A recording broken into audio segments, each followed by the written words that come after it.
नमस्कार, NB news देख रहे हैं यहाँ पर मैं हूं आपके साथ मुस्कान। स्वागत है आप सभी का एनबी न्यूज के स्पेशल बुलेटिन। हरियाणा विधानसभा का शीतकालीन सत्र जिसका आगाज आज से हो रहा है। हरियाणा विधानसभा का शीतकालीन सत्र आज से शुरू हो गया है और किसान आंदोलन की समाप्ति के बावजूद हरियाणा विधानसभा का ये शीतकालीन सत्र हंगामेदार रहने के कयास लगाए जा रहे हैं। हरियाणा कांग्रेस के नेता और तोशाम से विधायक किरण चौधरी ने न्यूनतम समर्थन मूल्य यानी एमएसपी की गारंटी पर प्रस्ताव लाने का दावा किया है।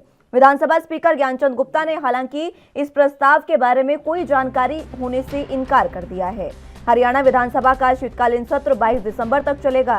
पहले शीतकालीन सत्र के लिए 21 दिसंबर तक का समय रखा गया था, लेकिन बाद में कार्य सलाहकार समिति ने सरकार की तरफ से प्रस्तावित विधानसभा की कार्यवाही को एक दिन के लिए बढ़ा दिया है।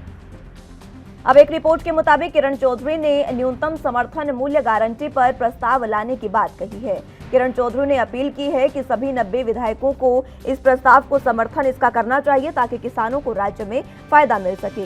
इसी के साथ आपको बता दें कि हरियाणा के बीजेपी सरकार की मुश्किलें विधानसभा के शीतकालीन सत्र के दौरान बढ़ी हुई भी नजर आ सकती हैं। पिछले कुछ दिनों में हरियाणा सरकार भर्ती घोटालों को लेकर विपक्ष के निशाने पर रही है और विधानसभा के शीतकालीन सत्र के दौरान भी विपक्षी पार्टियां सरकार को इसी मुद्दे पर घेरने की कोशिश में हैं। हरियाणा सरकार की ओर से जानकारी दी गई है कि शीतकालीन सत्र के दौरान 6 बिल भी पेश किए जा सकते हैं। इनमें से मेट्रोपॉलिटन काउंसिल पंचकुला का bill, private university amendment bill 2021, Haryana schedule road and control area construction unregulated development bill 2021 प्रमुख है।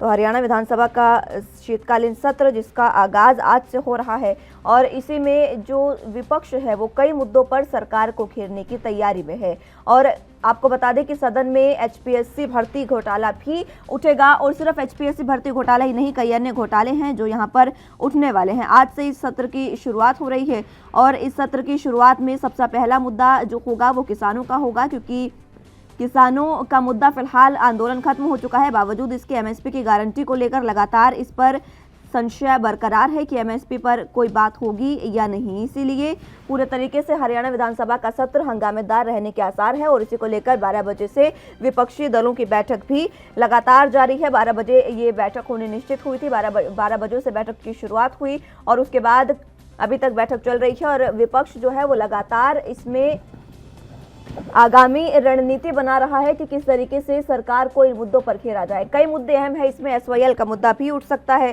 क्योंकि एसवाईएल जो मुद्दा है वो भी काफी लंबे समय से चल रहा है, लेकिन बावजूद इसके अभी तक इस पर कोई भी सरकार की ओर से फैसला नहीं लिया गया है, जिसके बाद ये तमाम जो चीजें हैं वो अब हंगामेदार इस सत्र को बनाती हैं।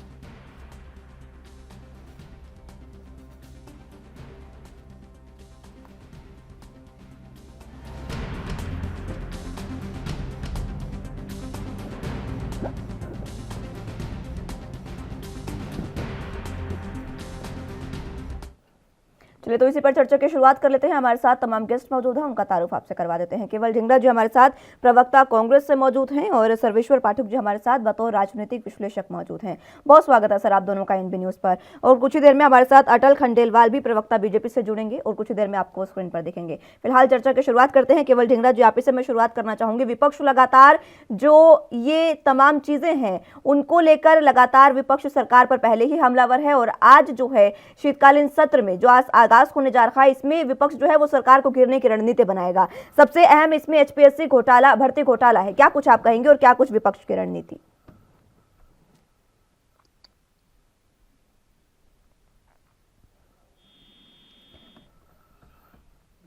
चलिए संपर्क उनसे टूट गया, एक बार फिर से उनको जोड़ने की कोशिश करेंगे। सर्वेश्वर पाठक जी आपसे ही मैं डिबेट की शुरुआत करना चाहूंगी। किस तरीके से आप हंगामेदार देखते हैं इस बार सत्र को?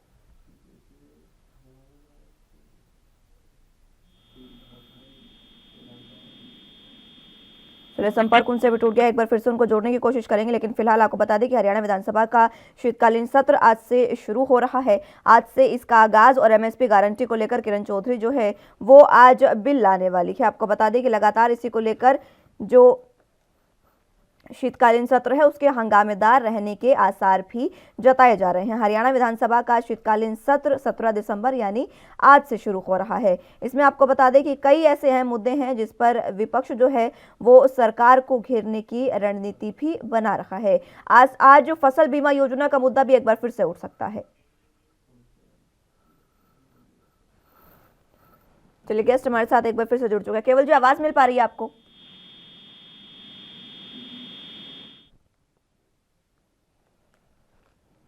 चलिए, संपर्क उनसे टूट गया, एक बार फिर से उनको जोड़ने की कोशिश करेंगे। तो आपको बता दें कि आज फसलों का मुद्दा, कृषि कानूनों का मुद्दा भी इसमें लगातार उठा है और उठता रहेगा, क्योंकि यहाँ पर उपचुनावों के बाद आज पहला शीतकालीन सत्र है, पहला सत्र विधानसभा का। अभी हाल ही में उपचुनाव हुए हैं, जहां पर किसान आंदोलन के चलते खुद इनेलो नेता अभय चौटाला ने इस्तीफा दिया था और उसके बाद अब एक बार फिर से वो विधायक बने हैं और एक बार फिर से आज जो है विपक्ष में वो बैठेंगे। आपको बता दें कि शीतकालीन सत्र में 6 बिल भी पेश होने जा रहे हैं। इससे पहले कांग्रेस आज रणनीति भी बनाएगी। 12 बजे जो कांग्रेस विधायक दल की बैठक है वो बुलाई गई थी और कांग्रेस विधायक दल की बैठक चल भी रही है, जिसमें कांग्रेस जो है वो आगामी रणनीति बनाने की कोशिश में भी जुटी हुई है। वहीं विधानसभा सत्र पर आज दोपहर को बीजेपी और जेजेपी रणनीति बनाएगी और इसके लिए मुख्यमंत्री आवास पर दोनों दलों की विधायक दलों की बैठक भी हो रही है। दोनों ही दल विधायक दलों की बैठक कर रहे हैं फिलहाल और रणनीति आगे की बना रहे हैं कि किस तरीके से विपक्ष सरकार को घेरे और सरकार किस तरीके से इन मुद्दों पर खुद बच सकती है। 2 बजे जो विधानसभा का सत्र है वो शुरू होगा और इसमें बीजेपी और जेजेपी भी अपना प्लान तैयार कर रहे हैं। शीतकालीन सत्र को लेकर सभी की बैठक हो रही है और अलग अलग रणनीतियां बनाई जा रही है।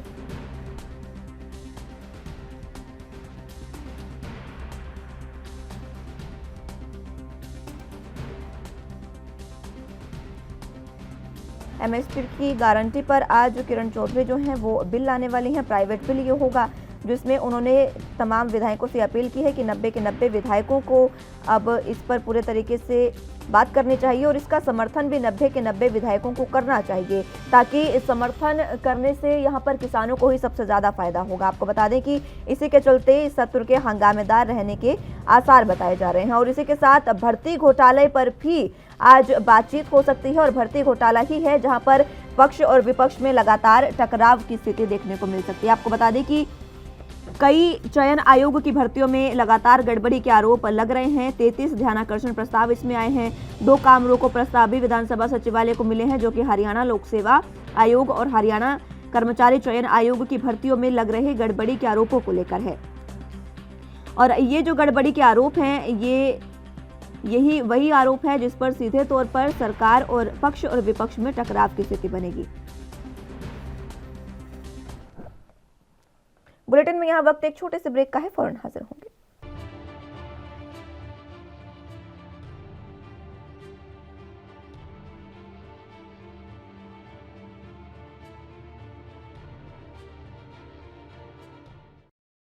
ब्रेक के बाद एक बार फिर से स्वागत है आप सभी का। तो हरियाणा विधानसभा का शीतकालीन सत्र आज से जिसका आगाज हो रहा है और इसी में यह सत्र पूरे तरीके से हंगामेदार रहने के आसार हैं। तमाम गेस्ट हमारे साथ मौजूद है, एक बार फिर से उनका तारुफ आपसे करवा देते हैं और चर्चा की शुरुआत करते हैं। अटल खंडेलवाल जी हमारे साथ प्रवक्ता बीजेपी से मौजूद हैं, केवल ढींगरा जी प्रवक्ता कांग्रेस से हमारे साथ मौजूद हैं और इसी के साथ सर्वेश्वर पाठक जी हमारे साथ बतौर राजनीतिक विश्लेषक जुड़ चुके हैं। आप तीनों का बहुत स्वागत है सर एएनबी न्यूज पर। सबसे पहले मैं केवल ढींगरा जी आप ही से शुरुआत करना चाहूंगी चर्चा की। फिलहाल जिस तरीके से लगातार भर्ती घोटाला मामला है या फिर एसवाईएल का मुद्दा आप ले लीजिए, कई ऐसे मुद्दे हैं जिस पर विपक्ष जो है वो रणनीति बना रहा है सरकार को घेरने की। कैसा रहेगा आज का शीतकालीन सत्र जिसकी शुरुआत आज से हो रही है? देखिए, बहुत बड़ा मामले हैं लेकिन टाइम जो है वो बहुत कम दिया गया और बड़ी मुश्किल से जो बिजनेस एडवाइजरी कमेटी की मीटिंग थी उसके अंदर भी सारी बातचीत हुई और मुश्किल से टाइम को इंक्रीज करने के लिए 1 दिन का वक्फे के लिए टाइम दिया गया। जहां तक मुद्दे इतने सारे हैं, इतने मुद्दे जो है डिस्कस करने के लिए, आप देखिए भ्रष्टाचार का सबसे बड़ा मुद्दा है, नौकरियों का बहुत बड़ा मुद्दा है। तीसरी बात जो है, इस समय नौकरियों की जो बंदरबांट जो अमाउंट और भ्रष्टाचार का मामला है बहुत बड़ा मुद्दा है। किसानों का बहुत बड़ा मुद्दा है। आप ये देखिए, इस किसान 380 दिन के अंदर जो किसान जो धरनों पे बैठे रहे, उनकी कितने किसानों की, हरियाणा के लोगों की शहादत हुई, उन लोगों का मुद्दा है। और भी बड़े सारे मुद्दे हैं जिसपे शिक्षा का, सड़क का, बिजली का, पानी का, बहुत सारी बातें हैं जो करने वाली हैं।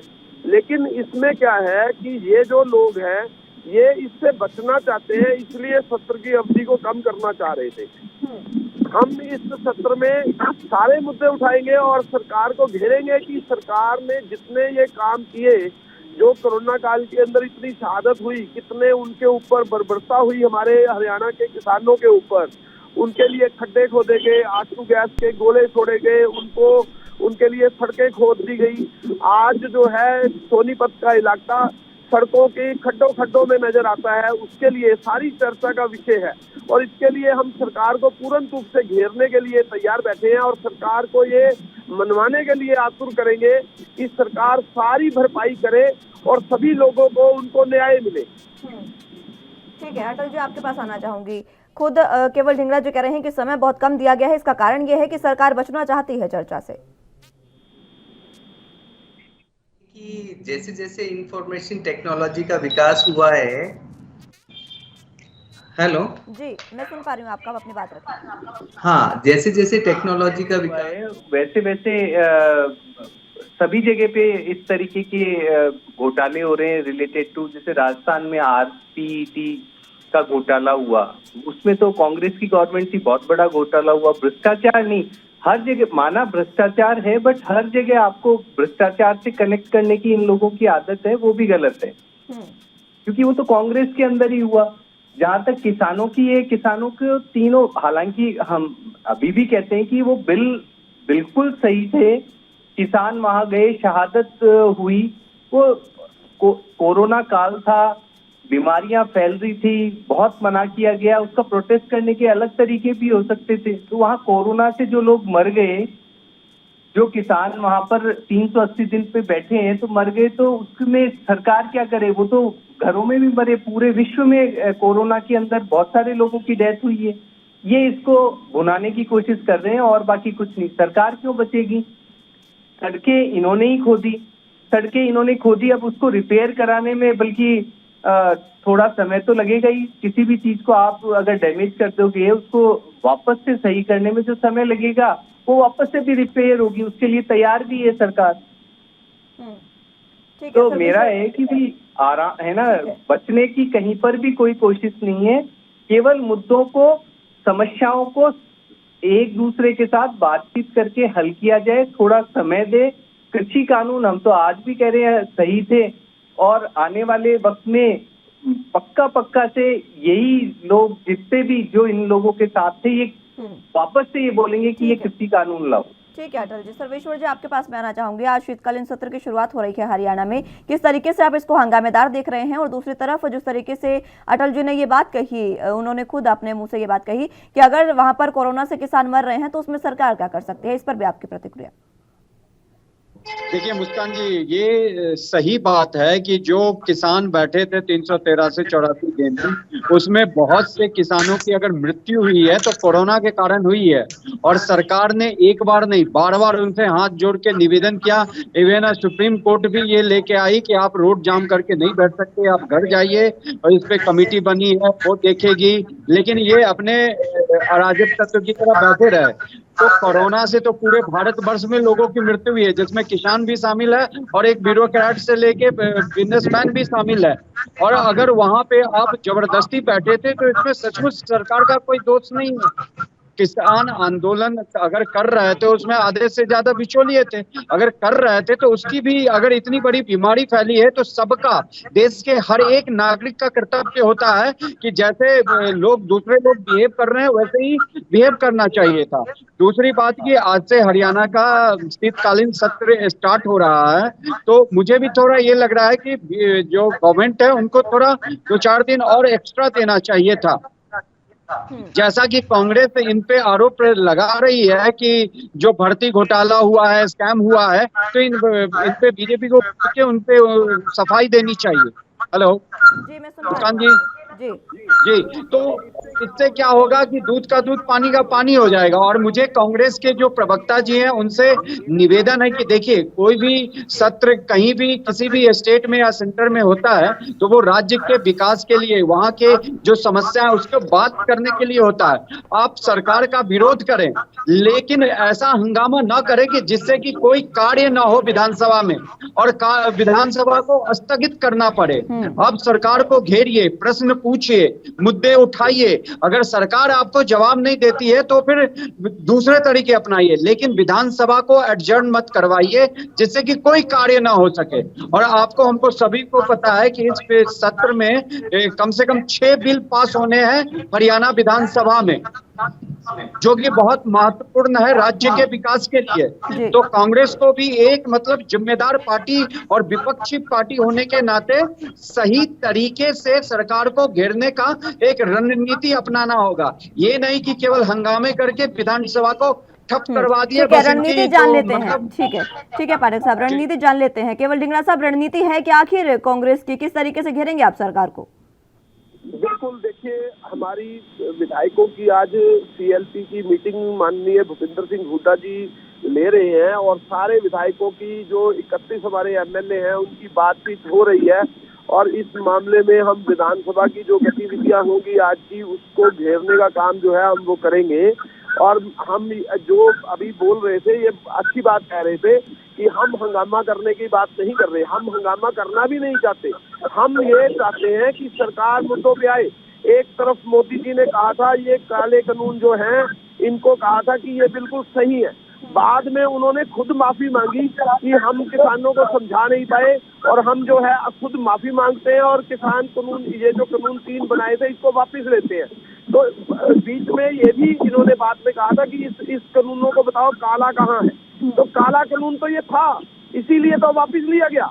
और इसीलिए देखिए, शहादत हुई जिन किसानों की, उनको शहादत का दर्जा देना चाहिए। इनको ये कहना चाहिए कि ये लोग जो हैं इनको फौरी तौर पे, जिन परिवारों की शहादत हुई है उन लोगों को फौरी तौर पे एक नौकरी देनी चाहिए। आपके पास केवल ढींगरा साहब और आपके पास भी अटल जी और सर्वेश्वर जी एक बार फिर से लौटेंगे, लेकिन फिलहाल जिस तरीके से ये तमाम चीजें हो रही है उस पर भी चर्चा करेंगे। वक्त एक छोटे से ब्रेक का है, फौरन हाजिर होंगे।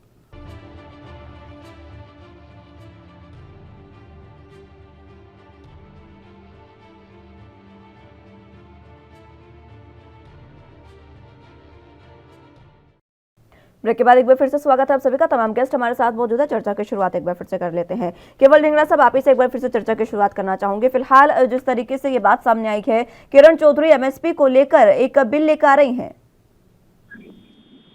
देखिए, जिस तरीके से अब मैं आपका सवाल नहीं सुन पाया, क्या कह रहे थे आप? किरण चौधरी जो हैं, कांग्रेस से विधायक हैं, वो खुद एक एमएसपी पर स्पेशल बिल लेकर आ रही है, प्राइवेट बिल।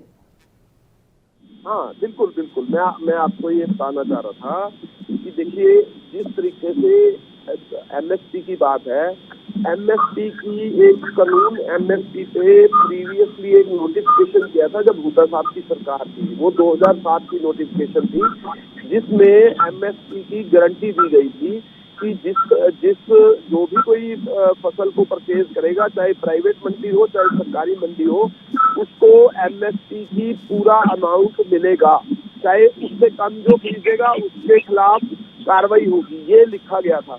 लेकिन इस सरकार ने वो जो 3 काले कानून बनाए तो सब कुछ निरस्त कर दिया। लेकिन अब जो बिल की बात हो रही है उसके अंदर यही चीज हम दोबारा लाना चाहते हैं कि सरकार जो है, कोई भी चाहे प्राइवेट मंडी हो चाहे सरकारी मंडी हो, उसको निजी तौर पे जो है वो ना खरीद पाए और उसके एमएसपी से नीचे परचेज ना कर पाए। हम ये वाली बात रखना चाहते हैं।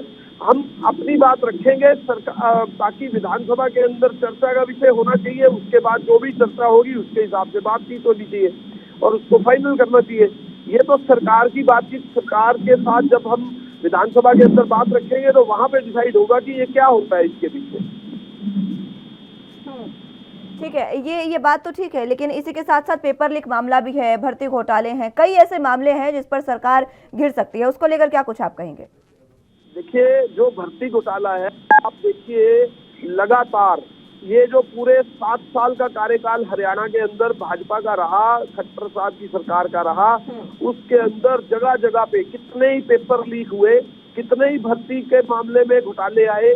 पहले आप HSSC कमीशन को देखिए, उनके भारती जी को सस्पेंड किया गया, फिर उनको बहाल कर दिया गया, जबकि ऐसा कोई प्रावधान बहाल करने का नहीं होता है, उसका इस्तीफा होता है। लेकिन इस्तीफा ना करके उनको पहले सस्पेंड किया गया, फिर बहाल किया गया। अब भी जो अनिल नागर जी हैं, जो डिप्टी सेक्रेटरी हैं, उन पर गाज सारी घेरी गई, जबकि पैसे का जो मामला है ये ऊपर से नीचे तक का, इसमें जो है इसकी हाई लेवल पे इंक्वायरी होनी चाहिए, जुडिशियल इंक्वायरी, तभी दूध का दूध पानी का पानी होगा।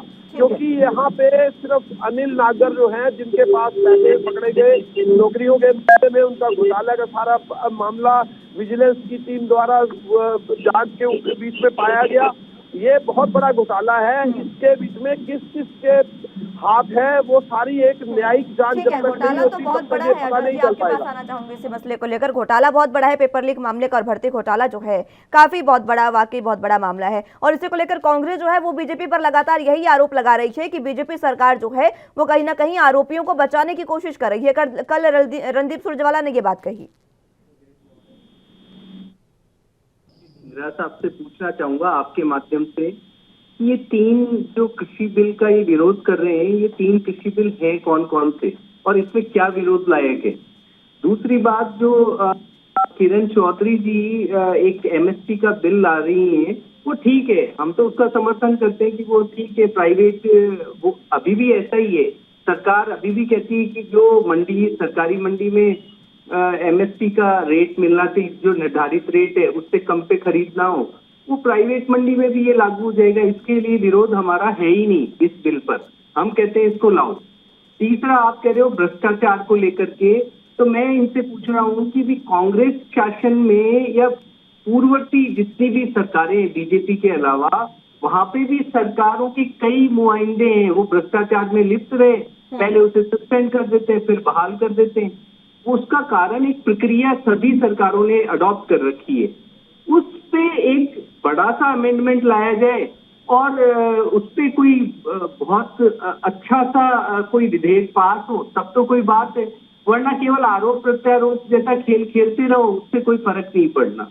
ब्यूरोक्रेट्स के लिए इस तरह का बिल अगर ये लाते हैं, कोई भी लाओ, चाहे भाजपा लाओ या फिर कांग्रेस लाओ, ये एक अच्छा बिल है कि जो एक बार सस्पेंड हो जाए वो तब तक बहाल ना हो जब तक कोर्ट उसको कोई सजा या फिर उसको पूर्ण रूप से क्लीन चिट ना दे दे। लेकिन सारी सरकारों में, चाहे कांग्रेस हो, चाहे बीजेपी हो या कहीं पर भी हो, ये इसी तरीके से है कि सस्पेंड कर दिया। और इसमें क्योंकि कारण हमारा संविधान ये कहता है कि जब तक उस पर आरोप वो कोर्ट ये नहीं कहते कि ये आरोपित है व्यक्ति, इससे ये आरोप सिद्ध ना हो जाए, तो कब तक सजा दी जाए। तो उसको इसी कारण से इसका लाभ लेते हुए इन लोगों को वापस से बहाल करना पड़ता है। ये हाईकोर्ट के निर्देश हैं, इसके तहत ये सब लोग फायदा उठाते हैं। इसमें भाजपा क्या कर सकती है?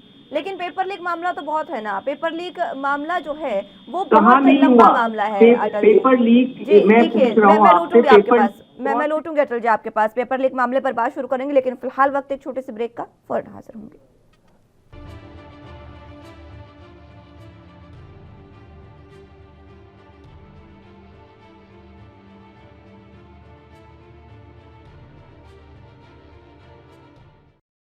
ब्रेक के बाद एक बार फिर से स्वागत है आप सभी का। तो चर्चा की शुरुआत एक बार फिर से कर लेते हैं। पेपर लीक मामले को लेकर लगातार यहाँ पर बात हो रही थी। मैं अटल जी आप ही के पास एक बार फिर से आना चाहूंगी। पेपर लीक जो मामला है वो वाकई बहुत बड़ा मामला है और ये पहला मामला नहीं है। लगातार आए दर जब भी पेपर होते हैं बार बार पेपर लीक हो जाते हैं। बच्चों का भविष्य किस तरीके से दांव पर लगा है, ये तो सरकार के मद्देनजर आएगा ना फैसला। बिल्कुल बिल्कुल आप सही कह रहे हैं, लेकिन पेपर लीक का मामला से भाजपा का कोई लेना देना नहीं। देखिए, ये इंफॉर्मेशन टेक्नोलॉजी का जैसे जैसे विस्तार हो रहा है, वहां पर सिक्योरिटी के फीचर ढंग से यूज नहीं हो रहे, या जो IT के लोग हैं वो ढंग से उसको, they are not vigilant according to. तो वो गैप जहां उनको मिल जाता है वहीं पर जो भी लोग हैं सर, भ्रष्टाचार पेपर करने लीक वाले, हुए किसके राज में? अभी तो सत्ता बीजेपी की है देखिए ना, बीजेपी। देखो और आप राजस्थान के देखिए, अंदर कांग्रेस का राज है, वहां पेपर लीक, आपको पता है आरसीईटी का पेपर लीक हुआ वहां था। भी पेपर लीक हो रहा है। तो आज अगर हरियाणा की बात है तो हरियाणा में बीजेपी सरकार पर बात आएगी ना सर? तो बिल्कुल, आप केवल सरकारों को दोषी कहते हैं, मैं ये बोलता हूँ कि ये एक स्वभाव है लोगों का। या तो आप कोई ऐसी नैतिकता लाएं जहाँ नैतिकता में कमी है लोगों के अंदर, तो वो कोई ना कोई जहां पर भी उसको गैप मिलता है वो वहां पर भ्रष्टाचार करने के लिए तैयार बैठा है इस देश में। तो उनको सजा, उनको बीजेपी भाजपा सरकार क्या कर सकती है? तो पकड़ सकती है। उन्होंने पकड़ लिया, उसको सस्पेंड कर दिया, और क्या ठीक है, चाहते हो आप? ठीक है अटल जी, ये तो वही बात हो गई ना कि अपनी गलतियां नहीं मानेंगे लेकिन दूसरों पर ठीकरा फोड़ दिया जाएगा। सर्वेश्वर जी, आपके पास में आना चाहूंगी। फिलहाल पेपर लीक मामला जो बता रहे हैं, खुद आपने सुना अटल जी क्या कुछ कह रहे हैं। वो कह रहे हैं कि इसमें बीजेपी सरकार की कोई कमी नहीं है, कोई गलती नहीं है। लेकिन जब बीजेपी सरकार के अंडर पेपर लीक होंगे इस तरीके से, लगातार बच्चों का भविष्य दांव पर लगेगा। लाखों करोड़ों की संख्या में पेपर देते हैं बच्चे, यहाँ पर लाखों की संख्या में एक बार जो पेपर दिया जाता है और वो उसके बाद वो लीक हो जाता है, फिर वो दोबारा पेपर दिया जाता है। देखिए, हाँ, मुस्कान जी आपका कहना सही है। मैं अटल जी के बात से मतलब सहमत नहीं होता हूं। अगर इनकी सरकार है, इनकी गवर्नमेंट है, और अगर ऐसे मामले आ रहे हैं तो इनको संज्ञान में लेके कड़ी से कड़ी कार्रवाई करनी पड़ेगी। ये अभी हरियाणा में जो आए हैं, कांग्रेस भ्रष्टाचार में लिपटी थी, तो उनको उन मुद्दों को भुना के जनता में तब ये यहाँ सत्ता में काबिज हुए हैं। और इनका मतलब सेंट्रल गवर्नमेंट हो या राज्य गवर्नमेंट हो, इनका नारा ये कि हम भ्रष्टाचार मुक्त सरकार रखेंगे, भ्रष्टाचार मुक्त सरकार रखेंगे। लेकिन अगर ऐसी नहीं सरकार इसमें क्या कर सकती है, तो बहुत गलत बात होगी। ऐसा नहीं कहना चाहिए, क्योंकि अगर सरकार आपकी है तो सारा का सारा ठिकरा आप पे फूटेगा। आप अगर जिसको पकड़ रहे हो, ऐसी नीति बनाओ तुरंत उसे कि दूसरी बार कोई मतलब पेपर लीक करने से पहले 1000 बार सोचे कि अगर ऐसी घटना होती है तो हम बच नहीं पाएंगे। एक दो बार का और मामला कांग्रेस आपको घेरेगी ही घेरेगी। तकरीबन हरियाणा की ही बात करें तो बीजेपी के राज में ही करीबन 2 दर्जन से ज्यादा बार पेपर लीक हो चुके हैं, यानी कि 12 से ज्यादा बार तो पेपर लीक हो चुके हैं। माफ कीजिएगा, 24 से ज्यादा बार तो पेपर लीक हो चुके हैं। देखिए, हाँ, सही कहना है। ये पेपर लीक केवल बीजेपी के शासन में नहीं हुए हैं, कांग्रेस के भी शासन में हुए हैं। तो अगर बीजेपी कहेगा कि नहीं कांग्रेस के शासन में भी हुए हैं और मेरे शासन में हो रहे हैं, तो ये मतलब ठीक है, तो ये तो चलता था, ये नीति नहीं रहेगी। हरियाणा के लोगों को ये विश्वास दिलाना होगा बीजेपी को कि जो शासन कांग्रेस के शासन में भ्रष्टाचार थे उसको हम मिटाने आए हैं, तो इनको दिखाना पड़ेगा, जमीनी स्तर की कार्रवाई करनी पड़ेगी कि आखिर ये पेपर लीक हो कैसे रहा। इन्होंने बताया कि टेक्नोलॉजी का माध्यम लेते हैं। अरे टेक्नोलॉजी का वो माध्यम का सहारा ले रहे हैं तो जो इस कांड में लिप्त है उन पे आप कड़ी कार्रवाई करो, जिससे कि दूसरा कोई अगर करने से पहले 1000 बार सोचे। अगर आप ढुलमुल नीति अपनाओगे, ढीले पड़ जाओगे, तब तो फिर आप में और कांग्रेस में क्या अंतर रहा? फिर वहां के लोगों में दूसरा कोई विकल्प चुनने का रहेगा। और फिर जो सेंट्रल गवर्नमेंट का जो मतलब इतने अच्छे तरीके से काम कर रही है और उनकी नीति है कि भ्रष्टाचार मुक्त सरकार हो, तो आप तो अपने ही जाल में फंस जाओगे। तो इनको मतलब एक बहुत ही सख्त कदम उठाना पड़ेगा पेपर लीक के मामले में। चाहे हरियाणा प्रदेश जो कमीशन का जो रिक्रूटमेंट होता है, अगर उसमें कोई पैसे लेके हो रहे थे, हरियाणा में ये बहुत पहले होते थे, कांग्रेस के समय में ये आम बात थी। और अभी खट्टर जी ने कहा भी कि 80,000 हमने गवर्नमेंट जॉब दिए, ले उसमें किसी को कोई पैसे देने की जरूरत नहीं पड़ी।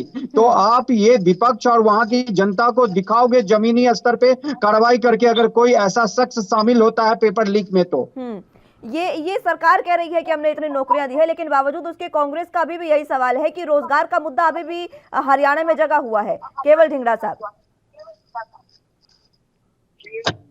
बात है 80,000 नौकरियां दी है, श्वेत पत्र जारी करें 80,000 किसको नौकरियां मिली हैं? दी कर्मचारियों को जो नौकरियां दी गई थी, या छोटे छोटे कुछ और अलग अलग विभागों को कुछ कर्मचारियों को नौकरियां दी गई थी, उसको 80,000 बताना ये बहुत बड़ा झूठ है।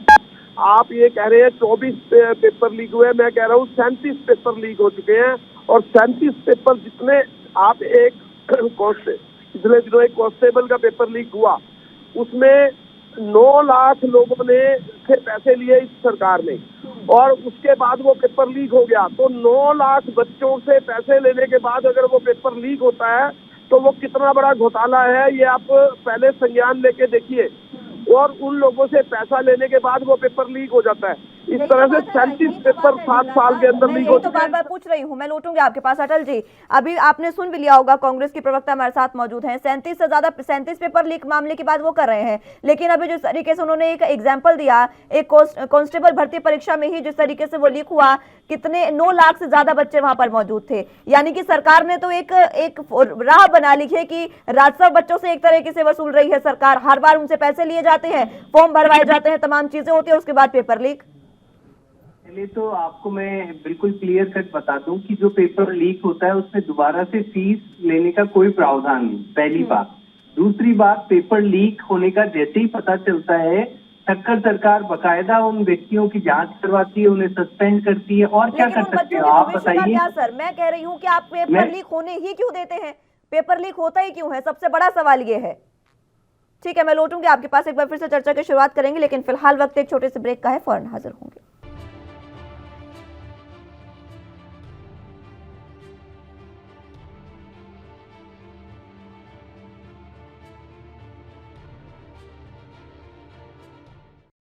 के बाद एक बार फिर से स्वागत है आप सभी का। तो चर्चा की शुरुआत एक बार फिर से कर लेते हैं। सर्वेश्वर जी, आपके पास में आना चाहूंगे, एक बार फिर से डिबेट की शुरुआत आपसे करेंगे। अटल जी की और कांग्रेस प्रवक्ता केवल जी की बातें आपने सुनी है। देखिए, मेरा सवाल ये है कि सर कह रहे हैं, अटल जी कह रहे हैं कि पेपर लीक होता है तो सरकार उसमें कार्रवाई करती है। सवाल ये है कि आखिर नौबत ही क्यों आती है कि पेपर लीक हो? क्योंकि जब एक पेपर में 9 लाख बच्चे पेपर देने जा रहे हैं तो किसी को नहीं पता कि अगली दोबारा ये पेपर जो है वो कब होगा। अगर किसी का लास्ट चांस बचा है तो 1 साल तो उस विद्यार्थी का गया, तो उसके करियर का जो पूरा दाव पर लगा है, उसका जिम्मेदार कौन होगा? जी मुस्कान जी, वही मैं कहना चाह रहा हूँ ना कि जो जनरल कैंडिडेट होते हैं, मान लीजिए उनका लास्ट चांस है हरियाणा प्रदेश सर्विस कमीशन का, और पेपर जी सर्वेश्वर जी के बारे में जानकारी है कि क्या सरकार उसे एक एक्स्ट्रा अटेम्प्ट दे रही है? ये जो चीजें है ना, चाहे जो बीजेपी की सरकार है, बहुत मतलब उसको सलीके से निपटना पड़ेगा कि आखिर ये पेपर लीक हो कैसे जा रहे हैं, क्योंकि इनका मुद्दा शुरू से रहा है कि हम भ्रष्टाचार को टॉलरेंस की नीति अपनाएंगे। और अगर हरियाणा में ऐसी घटनाएं बारंबार हो रही है तो ये बहुत ही चिंतनीय विषय है, क्योंकि ये कांग्रेस को हरा के आना भ्रष्टाचार विरोधी मुद्दों पे ये लिप्त है, और खुद के शासनकाल में ऐसे मतलब मुद्दे बार बार आना, तो ये कहीं ना कहीं इस ओर इशारा करती है कि क्या सरकार भी लिप्त है इसमें। तो जो खट्टर साहब की सरकार है, उनको सख्त से सख्त कदम उठाने चाहिए। लेकिन सख्त कदम क्या है सरकार के? ये समझने वाली बात है। देखिए, रजिस्ट्री घोटाला और धान घोटाला कितना पुराना घोटाला है, उसकी जांच रिपोर्ट अभी तक नहीं आ पाई है।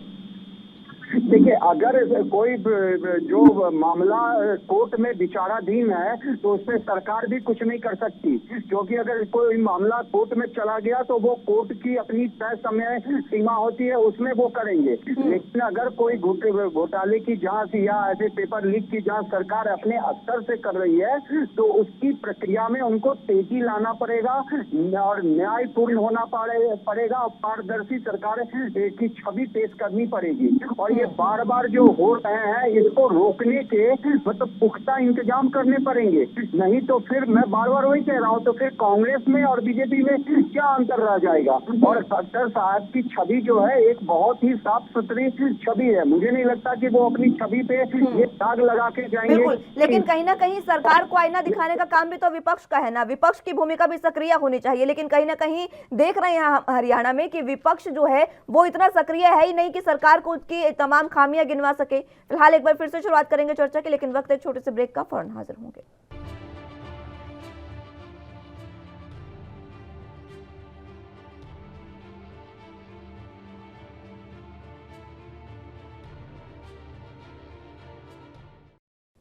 ब्रेक के बाद एक बार फिर से स्वागत है आप सभी का। तो चर्चा की शुरुआत एक बार फिर से कर लेते हैं। हरियाणा विधानसभा का शीतकालीन सत्र आज है और इसी को लेकर चर्चा कर रहे हैं। केवल ढिंगरा साहब, आपके पास में आना चाहूंगी। विपक्ष की भूमिका अगर सक्रिय होती ना, तो तमाम जो ये पिछले के घोटाले हैं ना, ये अभी तक इनकी तमाम जो चीजें हैं वो निकलकर सामने आ सकती थी। देखिए, कांग्रेस जो है लगातार समय समय पर पूरे जोर शोर से अपनी बात कर रही है। मैं आपको फिर कहना चाहता हूँ कि ये सरकार जो है 7 साल के अंदर एक तरह से भ्रष्टाचार में लिप्त है। सारी चीजें जो है व्यवस्था खराब करने में इस सरकार का पूरा रोल है। किसानों के साथ बर्बरता करने में इस सरकार का पूरा रोल है। और ये सरकार जो है ना तो नौकरी दे पाई, ना किसी को बिजनेसमैन को बिजनेस दे पाई, ना किसी आदमी को काम करने दे रही है। इस सरकार ने जितने अभी तक टाइम गुजारा है उसके अंदर नोटबंदी में लोगों को मारा, जीएसटी की नॉन इम्प्लीमेंटेशन में लोगों को नुकसान किया। आप सिर्फ आरोप लगा रहे हैं, मैं आपसे जानना चाह रही हूँ कि इन आरोपों पर आपने क्या किया? विपक्ष की भूमिका में क्या कर रहे हैं आप? आपको सरकार को आईना दिखाना चाहिए या नहीं? हम समय समय पर सरकार को घेरने का लगातार काम कर रहे हैं और सरकार को लगातार घेर रहे हैं। लेकिन जहां तक आज विधानसभा का भी सत्र है, पूरी तौर पे विधानसभा में सरकार को घेरने का काम जो है हम ये करेंगे। तो लेकिन इस सरकार को दूर तक नहीं रेंग रही, क्योंकि ये सरकार जो है दिमाग से ये सोच के बैठी है कि इन लोगों की बात नहीं सुननी है विपक्ष की, और विपक्ष को धक्का बता के अपनी मस्ती में अगर विपक्ष में इतनी हिम्मत हो ना, अगर विपक्ष में इतनी हिम्मत हो तो कोई नहीं रोक सकता विपक्ष को अपनी बात रखने के लिए। आप रखिए, सरकार क्यों नहीं सुनेगी? आप अपनी बात सही तरीके से रखेंगे तब ना। सर्वेश्वर पाठक जी कुछ कहना चाह रहे हैं आपकी बातों में। पाठक साहब, वही ढिंगरा साहब से कहना चाह रहा हूं कि अगर विपक्ष सशक्त होता है तब तो जो लोकतंत्र मजबूत होता है। और आप लोग एक सशक्त विपक्ष की भूमिका जो कांग्रेस पार्टी है, न तो सेंटर में निभा पा रही है और न ही जहां भी है जिस भी स्टेट में अगर वो विपक्ष की भूमिका में है। आपको सशक्त होना पड़ेगा। लेकिन आप पे खुद ही अपने राज्य काल जब आपका था, इतने आरोप थे, इतने भ्रष्टाचार में डूबी थी, तो आप जो प्रेजेंट गवर्नमेंट है उसका कैसे मुकाबला कर पाएंगे? आप ले दे के घुमा फिरा के उसी पे आ जाते हो, किसानों को ये किया, किसानों को वो किया। क्या जब आपके समय में किसान त्रस्त नहीं था? आप ही के समय में जो रिपोर्ट कमेटी की रिपोर्ट आई थी, क्या उसने लागू कर दिया था? आप लोगों ने क्यों नहीं लागू किया? जो बीजेपी पे ये ठिकरा फोड़ रहे हैं, 7 साल पहले ही तो आपकी शासन थी हरियाणा में। उस समय तो जमीन घोटाले से लेके क्या क्या नहीं आप लोग लिप्त थे क्या सरकार। और अभी आपको एक सशक्त विपक्ष की भूमिका निभानी पड़ेगी। बीजेपी को भी फिर लगेगा कि नहीं, अगर कुछ गलत कर रहा है तो खट्टर साहब अपने आप को ठीक करेंगे, क्योंकि इस चुनाव में वो किसी और पार्टी के साथ, बीजेपी के साथ गठबंधन करके आए हैं। पूर्ण बहुमत में बीजेपी नहीं आ पाई है और बीजेपी को भी सोचना पड़ेगा कि आखिर ऐसी चीजों को वो क्यों नहीं दे रही है। खट्टर साहब को इस पे संज्ञान लेके सख्त कदम उठाना पड़ेगा, नहीं तो आए दिन में मुझे नहीं लगता कि हरियाणा में वापस बीजेपी की सरकार फिर कभी आ पाई। अटल जी,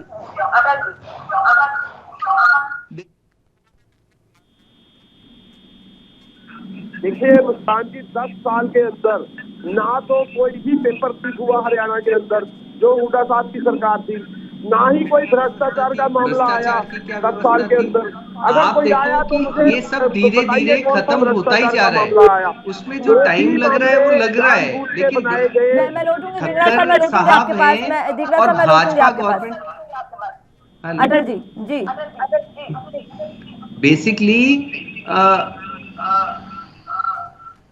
मेरी आवाज आ रही है? जी बिल्कुल, आप बताएं।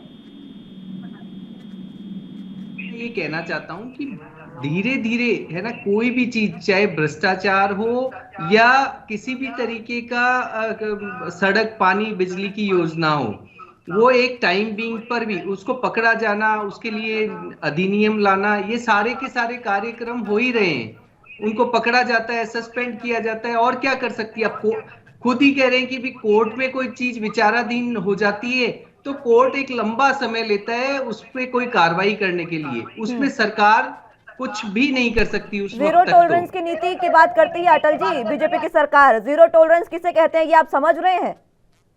बिल्कुल ऐसा नहीं है। जीरो टॉलरेंस में हम ये देखते हैं कि कहीं ऐसा ना हो कि जनता को ही बहुत ज्यादा दुख सहने पड़ जाए, है ना। इस वजह से हम जनता तो बार दुख बार सह रही अपील है कर ना, रहे हैं जनता जनता को कि जनता भी अटल जी थोड़ी दुख सह नैतिकता रही है, ले आओ, इसीलिए ये मुद्दे बार थोड़े बार उठ ठीक रहे हो हैं। जाओ। अगर जनता को दुख ना होता तो ये मुद्दे उठते ही नहीं, बेरोजगारी का और भ्रष्टाचार का मुद्दा उठता ही नहीं अगर जनता को दुख ना सहना होता तो। बार बार अगर अगर आम जनता को अपना 2 मिनट का भी काम करवाना होता है ना, उसके लिए भी वो 500 रुपए रिश्वत देकर आते हैं। ये तो जीरो टॉलरेंस है बीजेपी का हरियाणा में।